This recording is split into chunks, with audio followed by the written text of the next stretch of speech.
आप मुझे बताइए, जो कानून आप पर लागू होता है वो कानून मोदी पर लागू होना चाहिए कि नहीं होना चाहिए?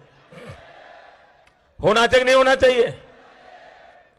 जो कानून हिंदुस्तान के सामान्य नागरिक पे लगता है वही कानून देश के प्रधानमंत्री पर लगना चाहिए कि नहीं लगना चाहिए?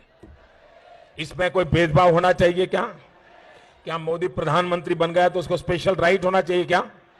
उसको विशेष अधिकार होना चाहिए क्या? ये परिवार चार चार पीढ़ी से विशेष अधिकार भोग रहा है भाइयों।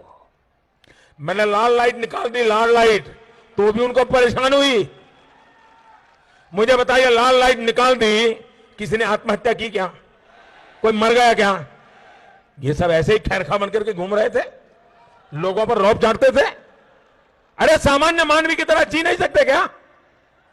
ये मैं इसलिए कर पा रहा हूं क्योंकि मैं आपके बीच में से आया हूं, आप में से बड़ा हुआ हूं।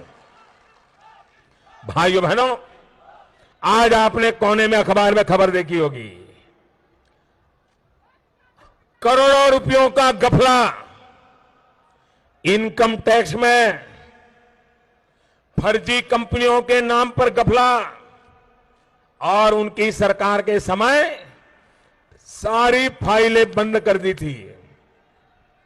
मां बेटे की फाइलें बंद, मां बेटे ने जो लिख के दिया अफसरों ने उसी को साइन कर दिया। हम आए, लोग मुझे पूछ रहे थे कि मोदी जी आप तो 2014 में भ्रष्टाचार की बात बताते थे, क्या किया?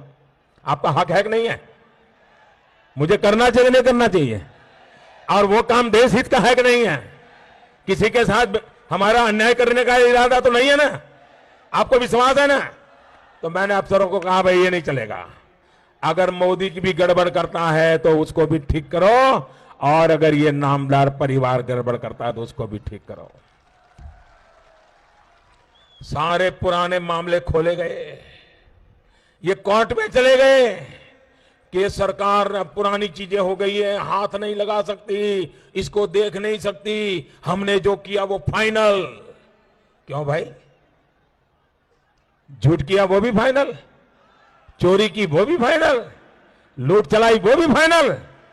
भाइयों बहनों, कल सुप्रीम कोर्ट में भारत सरकार जीत गई और सुप्रीम कोर्ट ने कहा कि उनके सारी पुरानी चीजें खोलने का भारत सरकार को हक है। अब देखता हूं, अब मैं देखता हूं कितना बच के निकलते हो।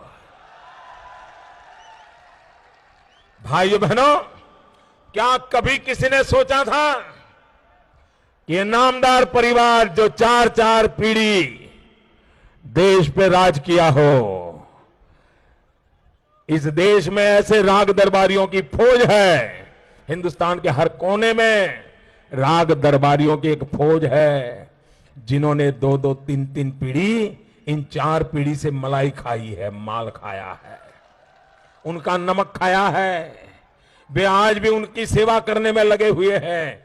क्या कभी किसी ने सोचा था ऐसे चार चार पीढ़ी से देश को चलाने वालों को एक चाय वाला,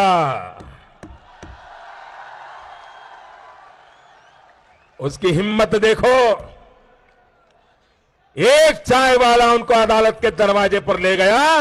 और आप भाइयों बहनों, ये ईमानदारी की जीत है, देश के मेहनत कश इंसान की जीत है, देश के लिए जीने मरने वाले पसीना बहाने वालों की जीत है कि चार पीढ़ी से देश पर राज करने वाले लोगों को कोर्ट के दरवाजे पर जाना पड़ा और करोड़ों रुपयों की हेरा फेरी के मामले में जमानत पर बाहर निकले हैं, जमानत पर। भाइयों बहनों, आपके मोहल्ले में, आपके गांव में किसी पर सरकार ने मुकदमा किया हो और अगर वो जमानत पे आए तो मोहल्ले में उसकी इज्जत होती है क्या? उसको कोई बहन बेटी देने के लिए तैयार होता है क्या? उसके घर कोई खाने पीने का रिश्ता बनाता है क्या? रिश्ता तोड़ता है कि नहीं तोड़ता है? अरे जो जमानत पे आए हैं उनको राजस्थान दे सकते हैं क्या? जो जमानत पर आए हैं उनके रिश्ता रख सकते हैं क्या? ये जमानत पर छूटे हुए लोगों पे भरोसा कर सकते हैं क्या? ये जमानती लोग एक दूसरे खिलाड़ी, नामदार की बड़ी सेवा करने वाले, और वो ऐसा ही मानते हैं कि बुद्धि भगवान ने सिर्फ उन्हीं को दी है। देश के गृह मंत्री रहे, देश के वित्त मंत्री रहे, और हुआ क्या? भाइयों बहनों, ये चाय वाले की ताकत देखिए, जो खुद सुप्रीम कोर्ट में वकालत करते थे, जिनका सुप्रीम कोर्ट में डंका बजता था, देश के बड़े से बड़े लोगों का वकालत का काम जो खुद करते थे सुप्रीम कोर्ट में, मोदी ने ऐसा खेल खेला, मोदी ने ऐसी चाल चली, मोदी ने ऐसी सच्चाई ढूंढ के निकाली, पन्ने पन्ने खोज करके निकाले, उनका खुद का बेटा जेल चला गया, जेल चला गया, भ्रष्टाचार के मामले में जेल चला गया, जमानत पर निकला है अभी।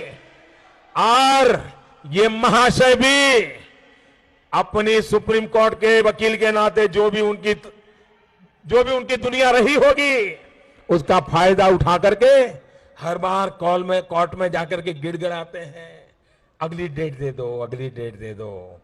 और कोर्ट सरकार को कहती है कि फलानी तारीख तक उनको अरेस्ट नहीं कर सकते, फिर दोबारा जाते हैं, फिर कोर्ट कहती है फलानी तारीख तक अरेस्ट नहीं कर सकते हो। अरे कितने दिन तक कोर्ट से मदद लेते रहोगे? एक दिन न्याय निकलने वाला है और तुम भी जेल के सलाखों के पीछे हो गए।